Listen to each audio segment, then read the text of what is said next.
નમસ્કાર દર્શક મિત્રો, ઇન્ડિયા 24 ન્યૂઝમાં આપ સર્વનું હાર્દિક સ્વાગત છે. આપ જોઈ રહ્યા છો ગુજરાતના અને દેશભરના સમાચાર. આણંદ જિલ્લાના ખંભાત તાલુકામાં આવેલ ઉદેલ ગામનો કણજીકુઈ વિસ્તાર છે, જ્યાં આશરે 200 જેટલા મકાન આવેલા છે. પણ ચોમાસામાં આ વિસ્તારમાંથી ઉદેલ આવવું હોય તો પાણી ભરાયેલ કાદવ કિચડવાળા રસ્તા ઉપર થઈ પસાર થવું પડે છે, જ્યાં અનેક પારાવાર મુશ્કેલીઓનો સામનો કરવો પડે છે.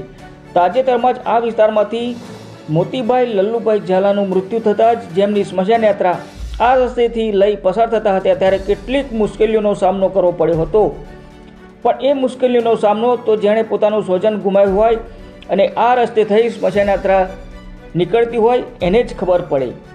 તો આ બાબતની રજૂઆત ઉદેલ ગામના તલાટી, સરપંચ અને અહીંના ધારાસભ્યોને વારંવાર કરવા છતાં કોઈ જ નિકાલ આવેલ નથી, એમ ઉદેલ ગામના એક જાગૃત નાગરિક રમેશભાઈ ઈશ્વરભાઈએ જણાવેલ છે, જેના સમગ્ર દ્રશ્યો આપ અમારી ઇન્ડિયા 24 ન્યૂઝના માધ્યમથી જોઈ શકો છો. રિપોર્ટર અશ્વિન ખત્રી સાથે બ્યુરો રિપોર્ટ, અરવિંદ રાવલ, આણંદ.